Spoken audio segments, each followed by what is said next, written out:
ఏప్రిల్కు రాసిన పత్రిక 9వ అధ్యాయం 26, 27, 28 వచనాలు చదువుకుందాం ప్రియులారా.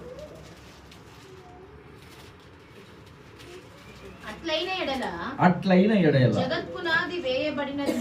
జగత్తు పునాది వేయబడినది మొదలుకొని ఆయన అనేక పర్యాయములు శ్రమ పడవలసి వచ్చును. అయితే ఆయన యుగముల సమాప్తి యందు తన్ను తానే బలిగా అర్పించుకొనుట వలన పాప నివారణ చేయుటకై ఒక్కసారి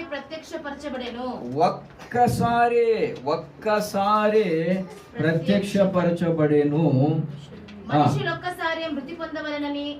మనుషులు ఒక్కసారే మృతి పొందవలనని నియమింపబడెను. ఆ తరువాత తీర్పు జరుగును.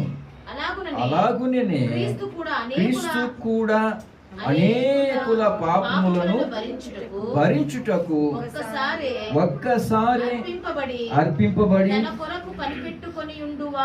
తన కొరకు కనిపెట్టుకొని ఉండు వారి రక్షణ నిమిత్తము పాపము లేకుండా రెండవసారి ప్రత్యక్షమగును. చదవబడిన వాక్యమును దేవుడు దీవించును గాక. క్రీస్తునందు ప్రేమటువంటి దేవుని బిడ్డలారా, జాగ్రత్తగా దేవుని మాటలను మనం ఆలోచన చేసుకోవాలి. చూడండి, దేవుని యొక్క చిత్తము ప్రభు అయిన యేసుక్రీస్తు వారు ఈ భూమి మీదకి ఆయన రావాలి. ఆయన యొక్క రక్తము ద్వారా సర్వలోకము కూడా రక్షింపబడాలి అన్నది దేవుడు ఆది అందే ఆయన తీర్మానం చేశాడు. ఈ భూమి మీద మనుషులు రాక మునుపే ప్రభు అయిన యేసుక్రీస్తు వారు ఈ భూమి మీద బలియాగముగా సమర్పించబడబోతున్నాడు అన్నది జగత్తుకి పునాది వేయబడక మునుపే నిర్ణయించబడినటువంటి నిర్ణయముగా అది ఉన్నది. అలాగని మనుషులు పాపము చేసినప్పుడల్లా ఆయన ఈ భూమి మీదకి రాలేదు. కానీ ఇది తీర్మానం ఎప్పుడు చేయబడింది అంటే జగత్తుకి పునాది వేయబడక మునిపే ఆయన ఈ భూమి మీదకి రావాలి అన్నది తండ్రి యొక్క చిత్తముగా తీర్మానముగా నిర్ణయించబడి ఉన్నది. కాబట్టి ఆది మొదలుకొని నేటి వరకు కూడా మనుషులు తమ పాపములను గ్రహించుకొని తాము ఉన్నటువంటి స్థితిని గుర్తించి నా కొరకు జగత్తుకి పునాది వేయబడక మునుపే సమర్పించబడినటువంటి గొర్రె పిల్లగా వధింపబడినటువంటి గొర్రె పిల్లగా యేసు క్రీస్తుల వారు నియమింపబడి ఆయన ఒక్కసారి ఈ భూమి మీదకి వచ్చి సర్వ మానవాళి యొక్క పాపముల విమోచన క్రయధనముగా తన యొక్క ప్రాణమును ఆయన సమర్పించాడు. సమర్పించబోతున్నాడా? సమర్పించాడు. వాక్యం అలాగే మనకి తెలియజేస్తుంది. ఒక్కసారి అంటే పాప నివారణ చేయుటకై ఒక్కసారి ప్రత్యక్ష పరచబడెను. బడును కాదు, బడెను, జరిగిపోయింది. ఒక్కసారే ఆయన ప్రత్యక్షపరచబడ్డాడు. ఎందుకొరకు? పాప నివారణ చేయుటకు. చేశాడా? 2000 సంవత్సరాల క్రితము ఆయన ఆ కార్యము జగత్తి పునాది వేయబడక మునిపే తీర్మానించబడిన ఆ కార్యము 2000 సంవత్సరాల క్రితము దానిని ఆయన నెరవేర్చాడు. రెండవసారి ఆయన ప్రత్యక్షమగబోతున్నాడు. ఎందుకొరకు ప్రత్యక్షమవబోతున్నాడు అంటే బైబిల్ తెలియజేస్తూ ఉంది, పాపము లేకుండా తన కొరకు కనిపెట్టుకొని ఉండి వారి రక్షణ నిమిత్తము పాపము లేకుండా రెండవసారి ప్రత్యక్షమగును అంటే అవబోతున్నాడు అని అర్థం. ఒకటి జరిగిపోయింది, మరొకటి జరగనై ఉంది. కనుక క్రీస్తునందు ప్రియమైనటువంటి దేవుని బిడ్డలారా, ఈరోజు క్రైస్తవ సమాజం తెలుసుకోవలసినటువంటి సత్యము లేఖనము సెలవిస్తున్నటువంటి విధానములో అర్థం చేసుకోవాలి. ఈరోజు మనుషులు ఎవరికి ఇష్టం వచ్చినట్టు క్రీస్తు యొక్క మరణ త్యాగాన్ని రకరకాలుగా వీరు ఆచరించుట ద్వారా అసలైనటువంటి ఆయన యొక్క ఉద్దేశాన్ని గుర్తించకపోవటం నిజముగా క్రైస్తవ సమాజానికి ఇది ఒక విచారకరమైనటువంటి ఒక సంగతి. దేవుడు మన కొరకు ఈ భూమి మీద ఒక్కసారే ఆయన మన పాపముల నిమిత్తము సిలువ వేయబడ్డాడు. ఒక్కసారే మన కొరకు తన ప్రాణాన్ని ఆయన సమర్పించాడు. కానీ ఈరోజు క్రైస్తవ సమాజం ప్రతి సంవత్సరము కూడా ఆయన ఏం చేస్తున్నారు? సిలువ వేస్తున్నారు. ప్రతి సంవత్సరం సిలువ వేసే వారిని లేఖనం ఏమని తెలియజేస్తుంది? ప్రతి సంవత్సరం సిలువ వేయి వారిని పరిశుద్ధ గ్రంథం ఏమని సెలవిస్తూ ఉంది? చదువుకుందామా? అదే హెబ్రీయులకు రాసిన పత్రిక 6వ అధ్యాయము 5వ వచనం. దేవుని దివ్య వాక్యమును రాబోవు యుగ సంబంధమైన శక్తుల ప్రభావమును అనుభవించిన తరువాత తప్పిపోయిన వారు తమ విషయములు దేవుని కుమారుని మరలా సిలువ వేయచ్చు బాహాటముగా ఆయనను అవమానపరుచుతున్నారు గనుక. గమనించాలి ప్రియులారా, దేవుడు మన కొరకు ఒక్కసారి ఆయన మన పాపములను తీసివేయటానికి ఆయన సిలువ వేయబడ్డాడు. ఈరోజు మనుషులు మరలా ఆయనను సిలువ వేయుచున్నారు అంటే వాళ్ళు ఏ స్థితిలో ఉన్నారు? తప్పిపోయిన స్థితిలో ఉన్నారు. ఇది దేవునికి ఏమైనా సంతోషమా? అంటే వాళ్ళు అనుకుంటున్నారు మేము రక్షణ పొంది ఉన్నాము అని అనుకుంటూ వారు క్రీస్తుని మరలా సిలువ వేయటం వలన వారు ఇంకా ఆ స్థితిలోనే ఉన్నారు అని గ్రహించలేకపోతూ ఉన్నారు. ఈరోజు కొన్ని దేశాలలో అయితే క్రీస్తు యొక్క మరణాన్ని ఎంత హేళనంగా వారు ఆచరిస్తూ ఉన్నారు అంటే నిజంగా అది చూస్తే ఏ క్రైస్తవుడు కూడా ఇలాంటి కార్యాలు చేయటానికి తెగించడు. ఆయన సిలువ వేయబడినటువంటి ఆ యొక్క దృశ్యాన్ని వీళ్ళు ఇమిటేట్ చేస్తూ, కొంతమంది సిలువ వేయబడినట్టుగా వారిని వారే సిలువకు అప్పగించుకున్నట్టుగా వాళ్ళు ఇమిటేట్ చేస్తూ రకరకాలుగా యేసు క్రీస్తుని వారు అవమానపరుస్తున్నటువంటి పరిస్థితులు ఈరోజు మన భారతదేశంలో కూడా కొన్ని ప్రాంతాలలో కనబడుతూ ఉంది. ప్రియులారా, నువ్వు ఇమిటేట్ చేయాలంటే ఎలా చేయాలో తెలుసా? ఆయనలా నువ్వు నిజంగా ఆనలు కొట్టుకోవాలి. నిజంగా నీ శరీరం అంతా కూడా చీల్చబడాలి.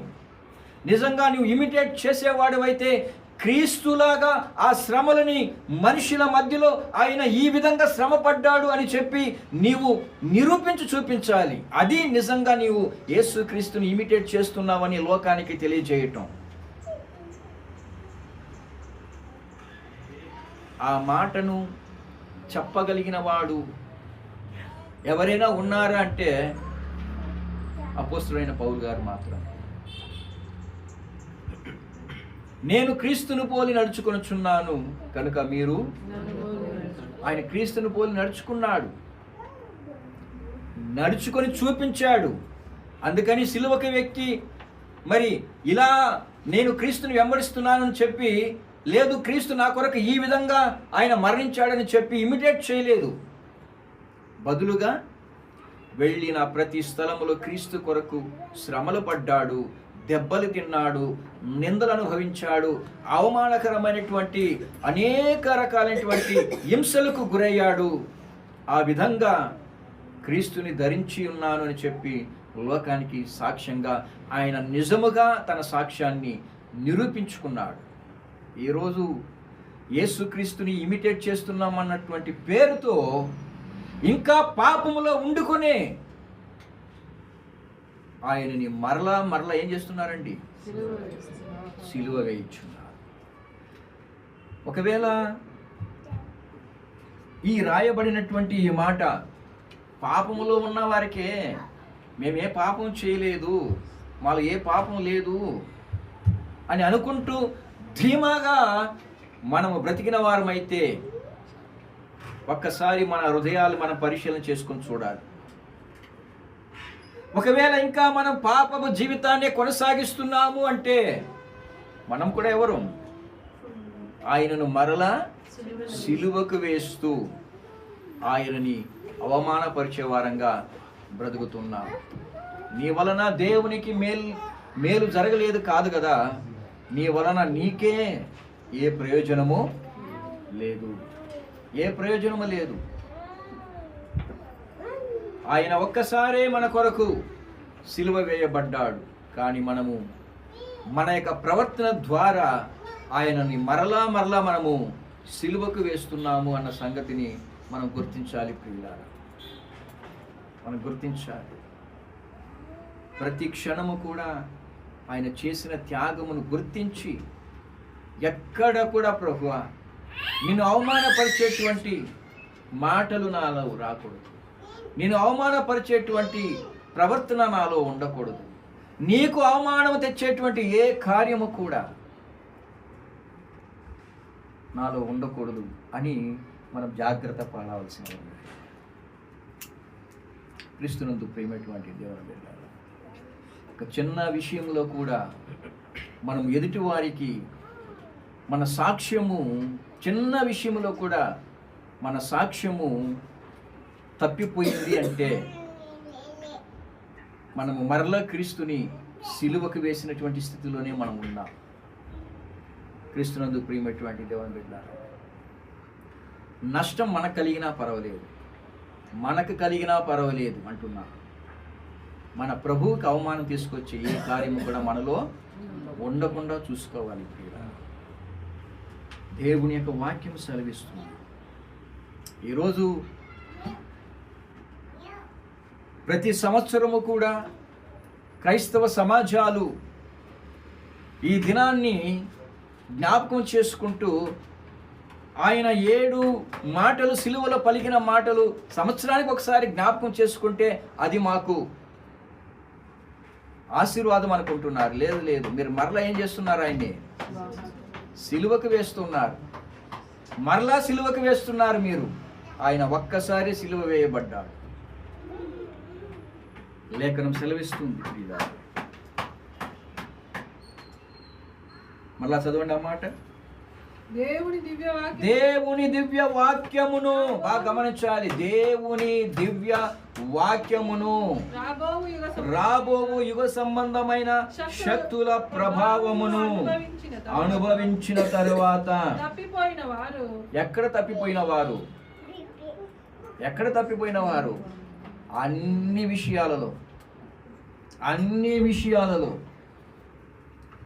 దేవుని యొక్క వాక్యములో తప్పిపోయిన వారే, ఇచ్చిన మాటలో తప్పిపోయిన వారే.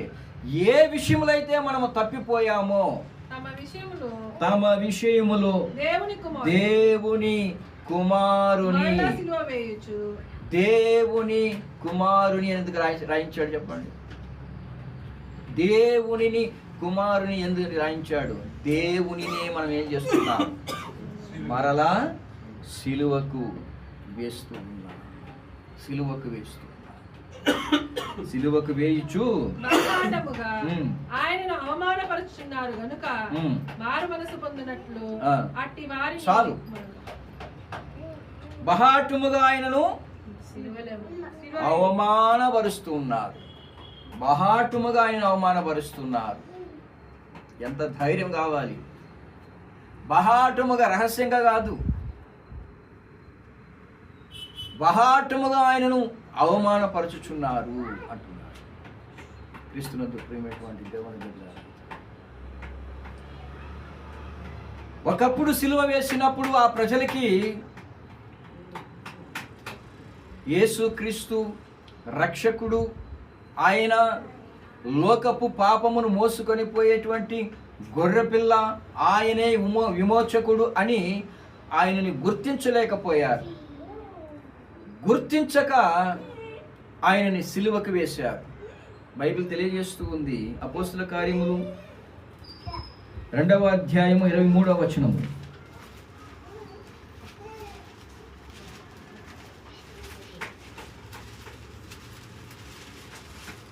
అపోస్తుల కార్యములు 2:23.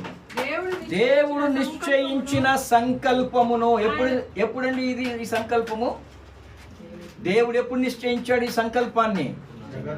జగత్తుకి పునాది వేయబడక మునుపు ఆయన భవిష్యత్ జ్ఞానమును అనుసరించి ఆయన రానైనటువంటి ఒక కాలమును నిర్ణయించి, భవిష్యత్తులో మనుషులందరూ కూడా పాపము చేస్తారు, ఆ పాపమునకు తగిన ప్రతిఫలము క్రీస్తే దాని కొరకు సమర్పించాలి అన్నప్పుడు ఆయన సమర్పించడానికి ఒక కాలము నిర్ణయింపబడి, ఏ కాలం అది?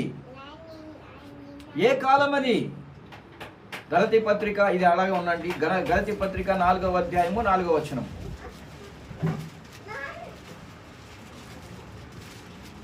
అయితే కాలము పరిపూర్ణమైనప్పుడు దేవుడు తన కుమారుని పంపెను. ఆయన స్త్రీయందు పుట్టి దత్తపుత్రులము కావాలని ధర్మశాస్త్రమునకు లోబడిన వారిని విమోచించుటకై ధర్మశాస్త్రమునకు లోబడిన వాడాయను. ఆమేన్, హల్లెలూయా. కాలము పరిపూర్ణమైనప్పుడు ఆయన యొక్క సంకల్పమును అనుసరించి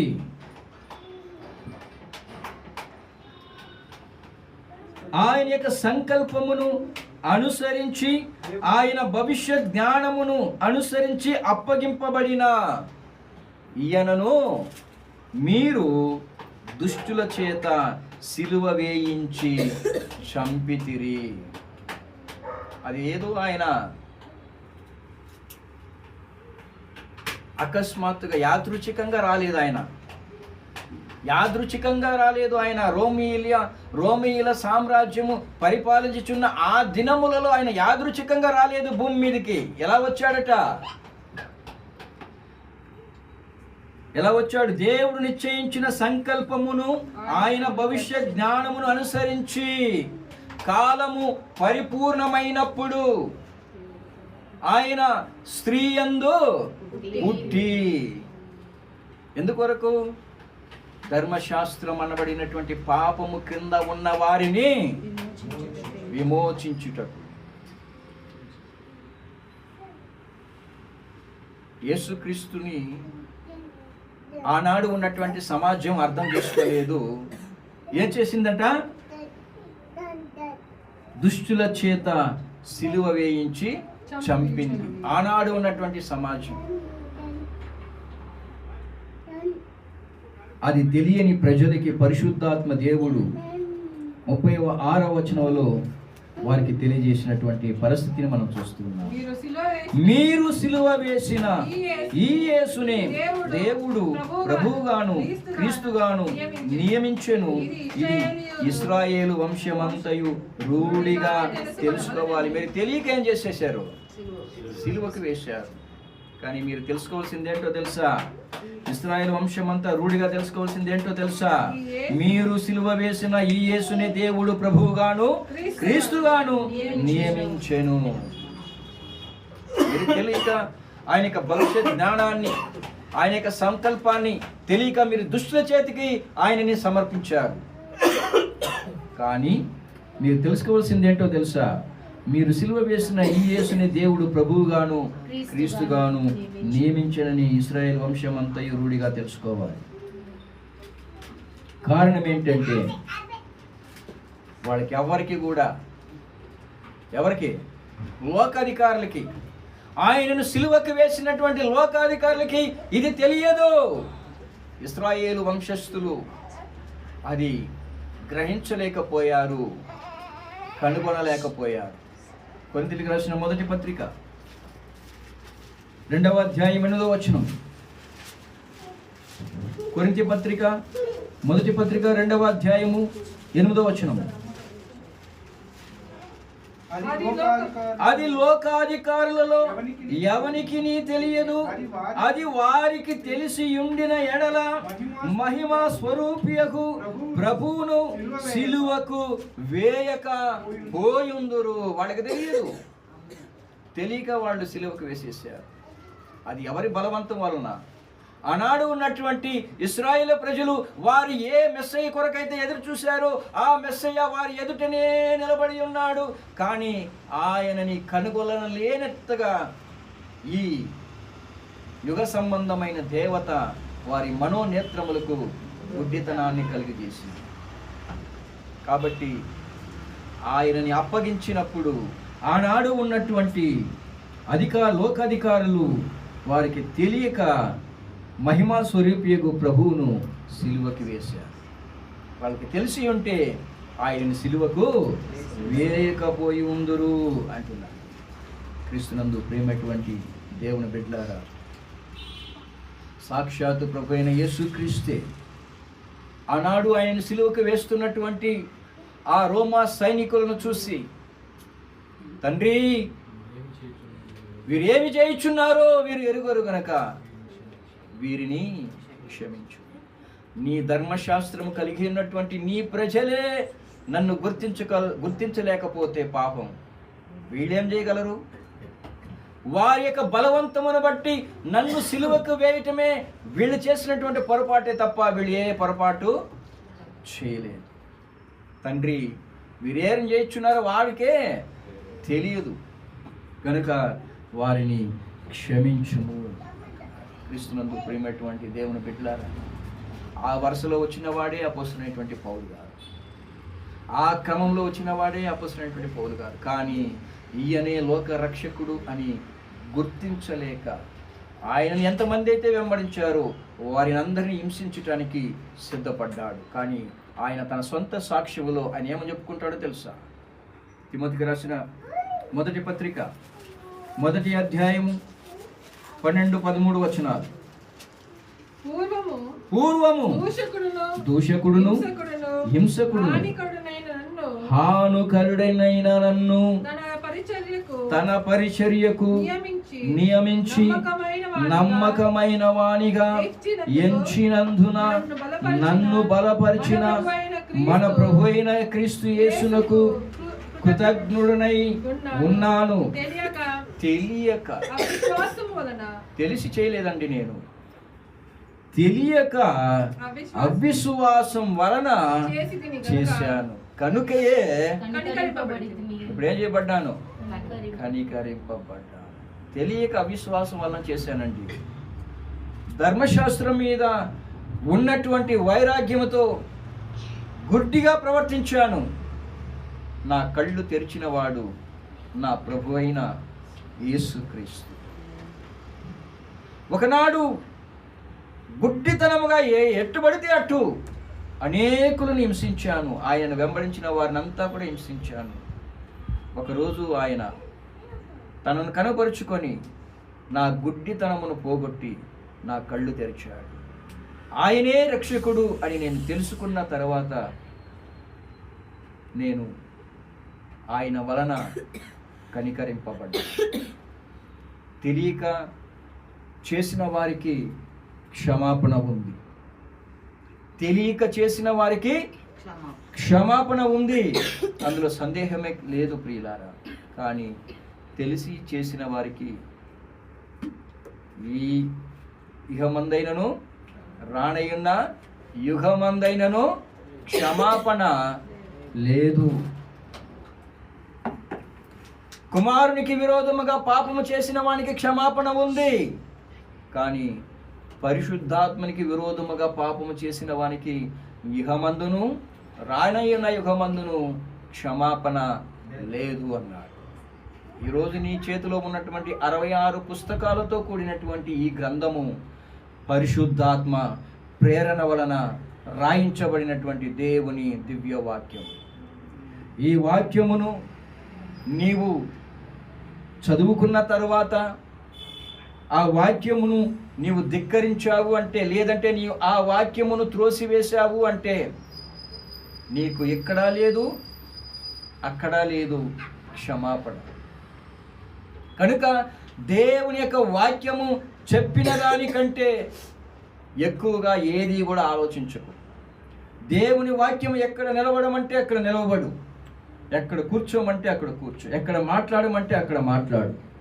అంతేగాని దేవుని వాక్యము కంటే నిన్ను నీవు అధిగమించుకొని నేనేదో దేవునికి గొప్ప కార్యం చేయబోతున్నాను, ఆయనకి ఇష్టపెట్టే, ఆయనకి సంతోషించే కార్యాలు ఏదో చేయబోతున్నానని చెప్పి మనుష్యుల యొక్క పద్ధతులని సంఘములోనికి తీసుకురావద్దు. అది దేవుని యొక్క వాక్యానికి వ్యతిరేకము అన్న సంగతి గుర్తించుకోవాలి. క్రీస్తునందు ప్రియమైనటువంటి దేవుని బిడ్డ, కీర్తనకారుడైనటువంటి దావీదు దేవుడు మెచ్చుకున్న ఇష్టపడే ఒక గొప్ప వ్యక్తిగా ఉండవచ్చు, అది వేరు. కానీ దేవుడు వద్దు అన్నటువంటి పనిని చేయటానికి పూనుకున్నాడంటే దానికి ఎంత విలువ కట్టవలసి ఉందో కూడా దావీదుకు తెలుసు. దావీదుకి దేవుని మీద ఉన్నటువంటి ఆసక్తి, ఆశతో దేవుని కొరకు నేను ఒక మందిరమును కట్టించాలి అని చెప్పి ఆనాడు ఉన్నటువంటి ప్రవక్తతో తన ఆశను వెళ్ళబుచ్చాడు. కానీ దేవుడు ఏమన్నాడు? దావీదు ఏమాత్రము నా కొరకు మందిరమును కట్టించేటువంటి అర్హత దావీదుకి లేదు. ఎందుకంటే అతడు తన చేతుల ద్వారా ఎంతో మంది యొక్క ప్రాణహానిగా ప్రాణ ఆధారముగా ఉన్నటువంటి రక్తమును ఒలికించాడు. దావీదు నా మందిరమును కట్టడానికి ఏమాత్రం కూడా అర్హుడు కాదు, వెళ్ళి చెప్పు అన్నప్పుడు దేవుడు చెప్పిన మాటకి విధేయుడుగా తాను కలిగి ఉన్నటువంటి ఆ యొక్క పని ఎంత గొప్పదైనప్పటికీ, ఒకవేళ ఆ పని వలన దేవుడు సంతోషిస్తాడు అని అనుకున్నప్పటికీ దేవుడు వద్దు అనగానే అనుకున్న తీర్మానాన్ని మానుకున్నాడు దావీదు. క్రీస్తునందు ప్రేమటువంటి దేవుని బిడ్డలారా, దేవుడు వద్దన్న ఏ కార్యమునైనా మనము పూనుకున్నాము అంటే మనం అనుకోవచ్చు దేవునికి నేను ఇష్టమైన కార్యం చేస్తున్నాను అని చెప్పి, కానీ దేవుడు అందువలన ఎటువంటి పరిస్థితుల్లో కూడా ఇష్టపడడు అన్నప్పుడు దాన్ని మానుకోవటం నీకు మంచిది, దాన్ని ఆపివేసుకోవటం నీకు మంచిది. దేవుడు వద్దన్న కార్యాన్ని చేయాలి అని అనుకుంటే నిజంగా మనము దేవునికి విరోధమైనటువంటి పాపము చేసి మరలా ఆయనను సిలువకు వేసి ఆయనని బహాటముగా మనము అవమానపరుచుచున్నాము అన్నది దేవుని వాక్యము మనకి తెలియజేస్తున్నటువంటి సత్యం. క్రీస్తునందు ప్రేమటువంటి దేవుని బిడ్డలారా, లేఖనం సెలవిస్తుంది. 10వ అధ్యాయం ఎబ్రీయులకు రాసిన పత్రిక 26వ వచనం.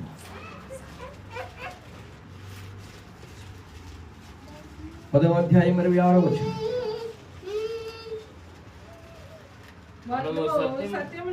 మనము సత్యమును గూర్చి అనుభవ జ్ఞానము పొందిన తరువాత బుద్ధిపూర్వకముగా పాపము చేసిన యెడల పాపములకు బలి ఇకను ఉండదు గాని న్యాయ తీర్పునకు భయముతో ఎదురు చూచుటయు విరోధులను దహింపబోవు తీక్షణమైన అగ్నియు ఇకను ఉండును అన్నాడండి.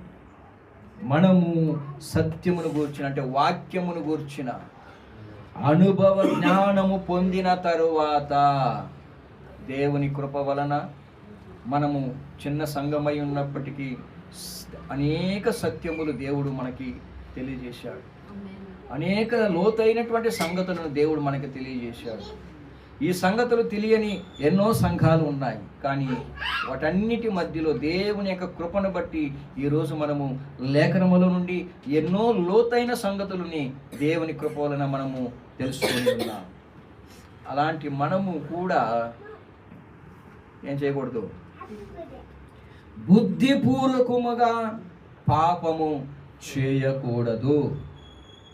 బుద్ధిపూర్వకముగా వాక్యము తెలిసిన మనుషులు చేస్తున్నారు అని వారి వెనక మనం వెళ్ళాము అనుకోండి, మనం పాపం చేసిన వాళ్ళం అవుతాం. బుద్ధిపూర్వకంగా పాపం చేసిన వాళ్ళం అవుతాం. దేవుని వాక్యం సెలవిస్తుంది, పాపమునకు బలి ఇకను ఉండదు. మరలా ఆయన, నువ్వు చేసిన పాపానికి మరలా ఆయన బలి సమర్పించే అవకాశం ఉండదు. ఒక్కసారి ఆయన ఈ భూమి మీద సిలువ వేయబడ్డాడు. ఒక్కసారి ఆయన తనను బలిగా సమర్పించుకున్నాడు. మరలా బలి ఇచ్చే అవకాశము లేదు. ఇక ఉండేది ఒకటే, ఏంటి? న్యాయ తీర్పునకు భయముతో ఎదురు చూచుటయు విరోధులను దహించబోవు తీక్షణమైన అగ్నియే. కాబట్టి క్రీస్తునందు ప్రేమటువంటి దేవుని బిడ్డ, ప్రతిరోజు కూడా దేవుని వాక్యమును అనుసరించి మన జీవితాన్ని సరి చేసుకోవాలి. ఆయన చేసిన త్యాగమును ప్రతిరోజు జ్ఞాపకం చేసుకొని, ఎక్కడ కూడా ఆయన శిలువ మరణానికి అవమానం రాకుండా మన మాటల్లో కావచ్చు, మన పద్ధతుల్లో కావచ్చు, మన ప్రవర్తనలో కావచ్చు, అన్ని విషయాలలో మనము ఆయనకి అవమానం తీసుకురాకుండా బ్రతికితేనే చాలు. ఇంక నువ్వేం చేయాల్సిన అవసరం లేదు.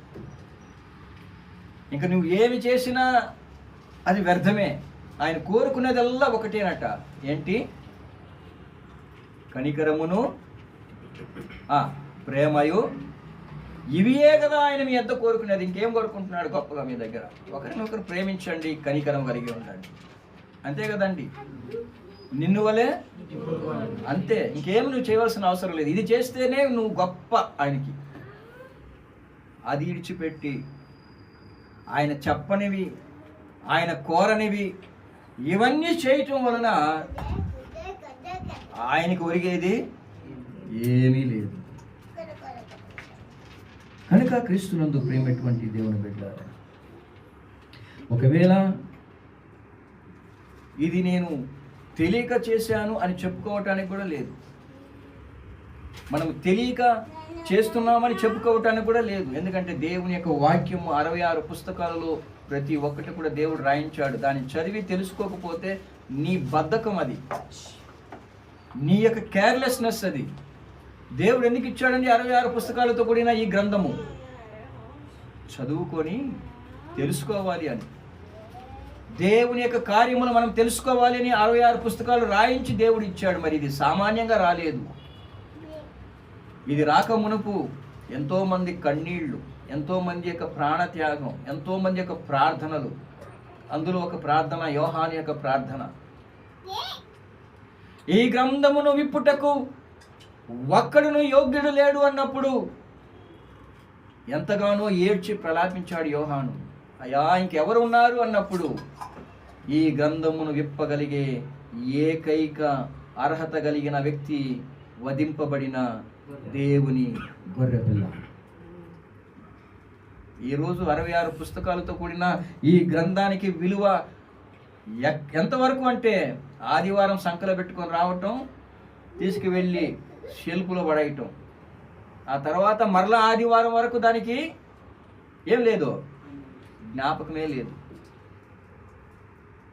దీని వెనక ఇంత త్యాగాన్ని నీకు అర్థమైతే ప్రతిరోజు కూడా దానిని నీవు ధ్యానించాలి, దేవుని మనసుని తెలుసుకోవాలి.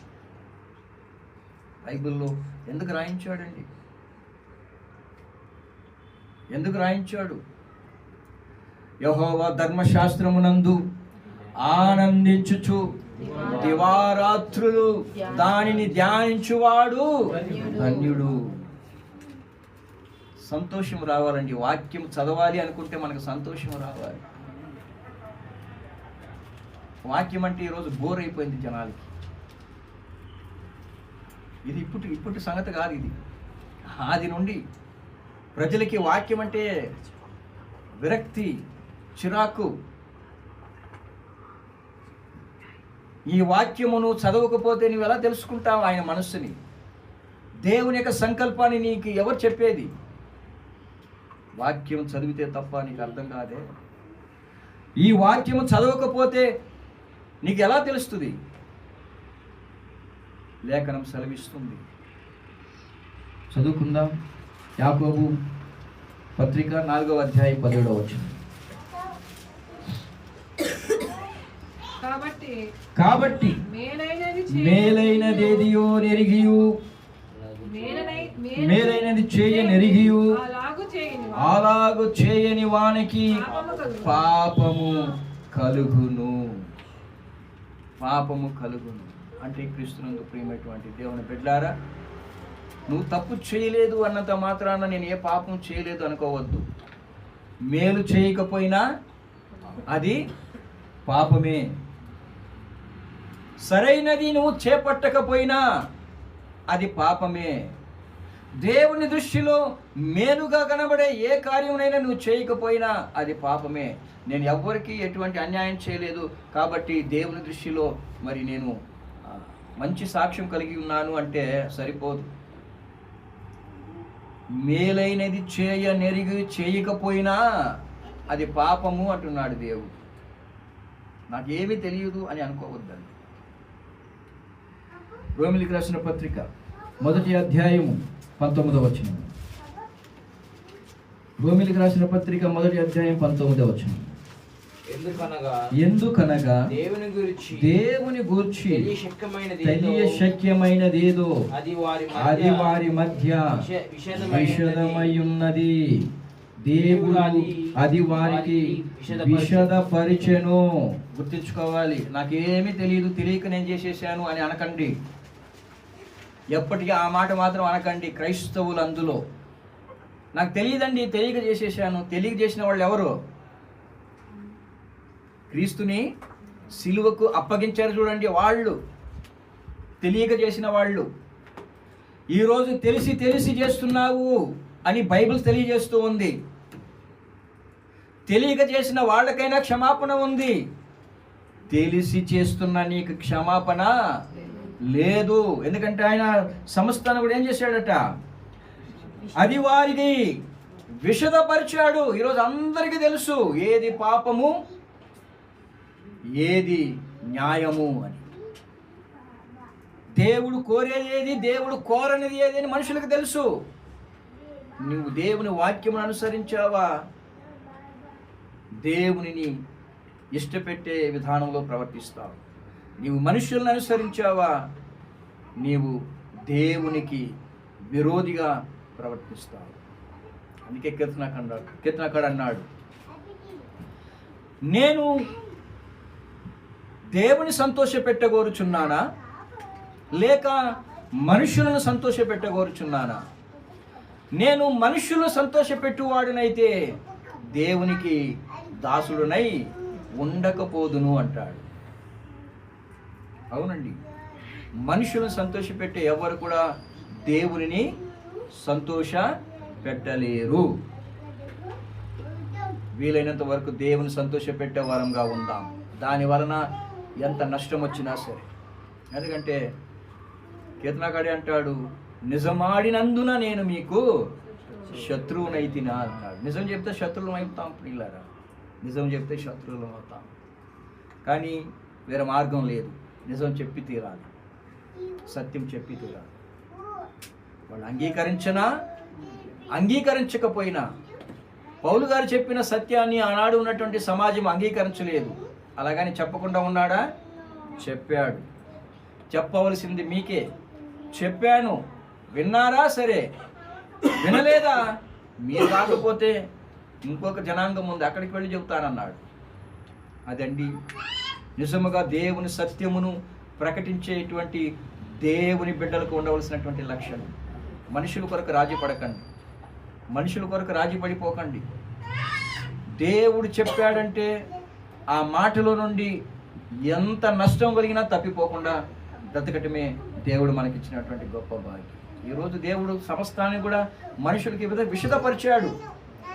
విషదపరిచాడు అంటే తెలియజేసి ఉన్నాడు. అందరికీ తెలుసు ఏది దేవునికి ఇష్టమైన కార్యము, ఏది దేవునికి ఇష్టము లేని కార్యము. అన్నీ తెలుసు మనుషులకి, తెలియదని మాత్రం చెప్పలేము. రోమిలికి రాసిన పత్రికలో మళ్ళా చదువుదాం ఆ మాట. ఎందుకనగా దేవుని గురించి తెలియ ఏదో అది వారి మధ్య విషదమై ఉన్నది. దేవుడు అది వారికి విషదపరిచెను. ఆయన అదృశ్య లక్షణములు అనగా ఆయన నిత్య శక్తి దేవత్వమును జగదుత్పత్తి మొదలుకొని సృష్టింపబడిన వస్తువులను ఆలోచించుట వలన తేటపడుచున్నది. కనుక నిరుతులై ఉన్నారు. No answer, there is no excuse.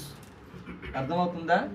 దేవుడు చెప్పిన సంగతులన్నీ కూడా ఈరోజు మనుషులందరికీ తెలిసిన తర్వాత నాకు తెలియదు అని చెప్పే అవకాశమే లేదు. There is no excuse, they are answerless. ఈరోజు క్రైస్తవ సమాజం దేవుని వాక్యము తెలిసిన దేవుని వాక్యానికి లోబడలేనంత పరిస్థితి ఈరోజు సమాజపు కార్యక్రమాలు మనుషులని ఆకట్టుకున్నది. ఈరోజు దేవుని సన్నిధిలో జరిగేటువంటి ఆరాధనలు మనుషుల యొక్క పద్ధతులను, ఆచారములను అనుసరించి ఈరోజు దేవుని వాక్యాన్ని తిరస్కరించినటువంటి పరిస్థితి, దేవుని వాక్యాన్ని విసర్జించినటువంటి ఒక పరిస్థితి. ఇది ఎక్కడి నుండి వచ్చింది అనుకుంటున్నారు? ఇది దేవుడు ఏర్పరిచింది కాదు ప్రియులారా, ఇది దేవుడు ఏర్పరిచింది కాదు. ఇది మనుష్యులు. ఏ మనుషులు? వాళ్ళని గురించి యూదా పత్రికలో మనం చదువుకుంటున్నాం. యూదా పత్రిక 1వ అధ్యాయము 4వ వచనం ఒకసారి చదువుతున్నాం. యూదా పత్రిక 4వ వచనం. ఏలయనగా కొందరు రహస్యముగా జొరబడి ఉన్నారు. వారు భక్తిహీనులై మన దేవుని కృపను కామాతురత్వమునకు దుర్వినియోగపరచుచు మన అద్వితీయ నాథుడును ప్రభువైన యేసుక్రీస్తును విసర్జించుచున్నారు. ఏం చేస్తున్నారండి? ఏం చేస్తున్నారు? విసర్జించుచున్నారు. ఎక్కడ? దేవుని సంఘములో. దేవుని సంఘములో దేవుని విసర్జించి నీవు చేసే ఆరాధన ఎవరికి? మరి దేవుని సంఘములో దేవుని వాక్యమును విసర్జించి నువ్వు చేసే ఆరాధన ఎవరికి? ఎంత భయంకరమైన పరిస్థితి ఈరోజు సమాజంలో చోటు చేసుకుంది. దేవుని సన్నిధిలో మనుషుల యొక్క ఆటపాటలు, మనుషుల యొక్క ఆచారాలతో కూడిన ఆరాధనలు, ఇవన్నీ కూడా దేవునినే విసర్జించే స్థితికి దారి తీసేటువంటి భయంకరమైన ఒక ఆపద ఉంది అన్నటువంటి సంగతి మొదటి శతాబ్దంలోనే పరిశుద్ధాత్మ దేవుడు తన భక్తుల ద్వారా రాయించాడు. కనుక కృష్ణునందు ప్రేమటువంటి దేవుని బిడ్డలారా, మనము ఆ స్థితిలో ఉండకుండా జాగ్రత్త పడటం మనకు ఎంతో మేలు అని తెలియజేస్తుంది. ఈ గుడ్ ఫ్రైడే ప్రతి సంవత్సరం వస్తుంది. ఇది ఎవరు ఏర్పాటు చేసింది? మనుషులు ఏర్పాటు చేసింది. బైబిల్లో దేవుని వాక్యములో లేదు. దేవుని వాక్యములో లేదు. దేవుని యొక్క మరణమును మనం ఎప్పుడు జ్ఞాపకం చేసుకోవాలి? ప్రతి క్షణము జ్ఞాపకం చేసుకోవాలి.